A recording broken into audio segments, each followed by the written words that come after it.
Hallo almal, baie welkom by my kanaal. Die winter kan soms vaal lyk en baie mense hiberneer want dit is te koud om iets te doen. In vandag se video wil ek dit breek en vir julle wys hoe lekker dit is om kleur in jou grimering in te bring. Ek het alreeds my onderlaag, blosser, bronzer en wenkbroue gedoen, so kom ons begin met die oë.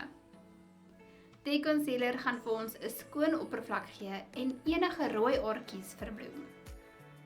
Ek is baie opgewonde oor hierdie palet, maar ek weet baie mense sal weghardloop. Eerstens gaan ek die ligte oranje kleur op die waai van my oë aanwend. Maak altyd seker dat jou oogskadu sag vertoon, anders kan dit hard voorkom.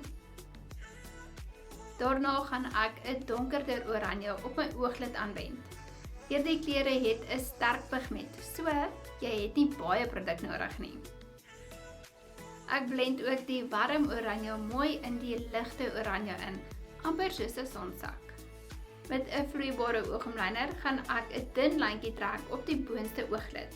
En as jou oogvorm dit toelaat, kan jy 'n dikker lyntjie trek van die middel tot die buitekant soetjie van jou oog. As jy 'n fliek wil doen en jy weet nog steeds nie hoe nie, kom ek wys vir jou 'n maklike manier. Met swart oogskadu en 'n klein borsel gaan ek die borsel by die buitekant soetjie van my oog hou en liggies opwaarts fliek. Nou kan jy net dit verbind met die oogomliner wat ons alreeds getrek het. Ons gaan valswimpers gebruik, maar eers moet ons 'n laagie mascara aansit sodat die gom nie vasplak aan ons eie wimpers nie. Die wimpers is 3/4 vir 'n cat eye effek en jy kan klaar sien wat 'n groot verskil dit doen. Ek gaan 'n swart oogpotlood gebruik op die boonste en onderste waterlyn. Ek moes ook 'n paar keer stop want dit kielie vreeslik. Met dit gesê, maak altyd seker jy gebruik 'n hipoallergeniese potlood sodat dit nie jou oë irriteer nie. Vir my onderste ooglid gaan ek pers oogskadu gebruik en ek wiggle dit in my wimpers in. En nou kan ons dit mascara op die onderste wimpers aanwend. My lipkleur gaan baie sag en neutraal wees, omdat my oë al die aandag steel.